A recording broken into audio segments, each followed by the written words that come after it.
अंकित और अनु भाई बहन थे। माँ बाप के देहांत के बाद बड़ी बहन अनु ने दिन रात मेहनत करके अंकित की देखरेख की और उसे पढ़ा लिखा कर पैरों पर खड़ा किया था। दोनों भाई बहन खुशी खुशी रह रहे थे। एक दिन, दीदी मुझे जॉब मिल गई है। अरे वाह भैया, तेरी मेहनत सफल हुई। मेरी मेहनत नहीं दीदी, आपकी मेहनत। अगर पापा के निधन के बाद मेरी जिम्मेदारी आप न उठाती तो ये सब नहीं हो पाता। मेरी सफलता सिर्फ आपके बलिदान की वजह से है दीदी। कुछ महीनों बाद अंकित की शादी सीमा से हुई। सीमा बड़े ही चालाकी से अनु से मीठा मीठा बोलकर घर का सारा काम करवा लेती थी और खुद अंकित के साथ घूमा फिरा करती थी। वैसे तो वो सिर्फ खाना बनाने का काम ही घर में करती थी, लेकिन अब उसे उससे भी छुटकारा चाहिए था। इसीलिए एक दिन, दीदी मेरे हाथ का खाना अंकित को पसंद नहीं आता, क्या आप खाना बना दोगी प्लीज? अरे हाँ हाँ, ये भी कोई कहने की बात है, जरूर। सीमा इस बात से मन ही मन बड़ा खुश होती है और अगले दिन के झाड़ू पोछे के काम से छुटकारा पाने के लिए एक और तरकीब लड़ाती है। हॉल में जोर जोर से कराहने लगती है। उसके कराहने की आवाज सुनकर अनु हॉल में भागती हुई आती है। क्या हुआ सीमा? दीदी लगता है मेरी कमर अकड़ गई है। वो क्या है ना, मुझे झाड़ू पोछा करने की आदत नहीं है ना। मेरी मम्मी पापा ने मुझसे कभी ये काम नहीं करवाया। अरे कोई बात नहीं, झाड़ू पोछा ही तो है, मैं कर लिया करूंगी। ऐसे ही धीरे धीरे सीमा ने घर के सारे कामों का बोझ अनु पर डाल दिया। घर का सारा काम अनु करती थी, फिर भी सीमा को अनु से छुटकारा चाहिए था। इसलिए एक दिन वो अंकित के ऑफिस से लौटने से ठीक पहले ढेर सारे कपड़े लेकर धोने का नाटक करने बैठ जाती है। अरे सीमा, इतने कपड़े? अब क्या करूं, अकेली पड़ जाती हूँ। करना तो मुझे ही है ना। अरे दीदी से मदद ले लेती। अच्छा, ताकि सारा जमाना कहे कि भाभी बड़ी ननद से काम करवा रही है। और वैसे भी दीदी ने तो साफ कह रखा है मुझे कि तुम आज जो भी हो सिर्फ उनकी वजह से हो, इसीलिए अगर उनके बनाए इस घर में रहना है तो काम करना ही पड़ेगा। ये सब सुनकर अंकित को बहुत गुस्सा आ गया।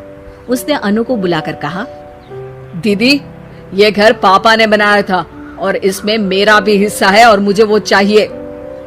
ये सुनकर अनु को बुरा तो लगता है, मगर वो दूसरे ही दिन घर का बंटवारा करने के लिए वकील के पास चली जाती है।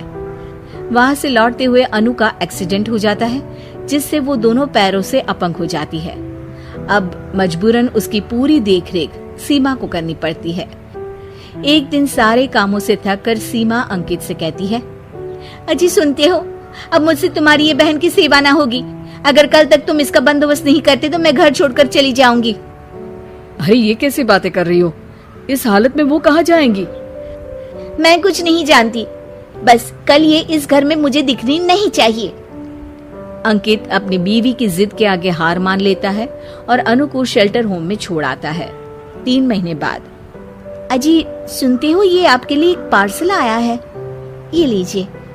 अरे इसमें तो घड़ी है और एक चिट्ठी भी है। दिखाइए तो। अरे वाह, बड़ी ही सुंदर घड़ी है, लेकिन ये आपको भेजी किसने?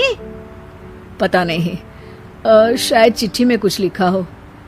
आशा करती हूँ ये घड़ी तुम्हें पसंद आएगी। रक्षाबंधन की बहुत शुभकामनाएं, तुम्हारी दीदी अनु। चिट्ठी पढ़कर अंकित की आंखें भर आती है। मैं दीदी को लेने जा रहा हूँ सीमा। अरे घड़ी भेज तो दी उन्होंने, अब क्यों जाना उनके पास? देखा सीमा, दीदी हमसे दूर जाकर भी हमारे बारे में ही सोचती है, और एक हम है जो उनकी सेवा से बचने के लिए उन्हें शेल्टर होम छोड़ा है। तुम्हारी बातों में आकर मुझसे ये क्या पाप हो गया? मैं जा रहा हूँ दीदी को लेने, और जब मैं वापस आऊं तो तुम मुझे हमारे घर में मत दिखना। इतना कहकर अंकित अनु को लेने निकल जाता है। वहां पहुंचकर, दीदी मुझे माफ कर दो, मैं तुम्हें लेने आया हूँ। भाई आज तो राखी है, आज तो मैं मना कर भी नहीं सकती। दोनों घर पहुंचते हैं। अरे सीमा, तुम अभी तक यहीं हो? निकल जाओ इस घर से। अरे वाह अंकित, फिर वही गलती कर रहे हो तुम। सीमा, तुम कहीं नहीं जाओगी। दीदी मुझे माफ कर दो, मुझसे गलती हो गई। सीमा, आज ये समय माफी मांगने का नहीं है, राखी की तैयारी करने का है। चलो तैयार हो जाओ, तुम्हारे भैया के घर भी तो जाना है ना। ये सुन सीमा अनु के गले लग जाती है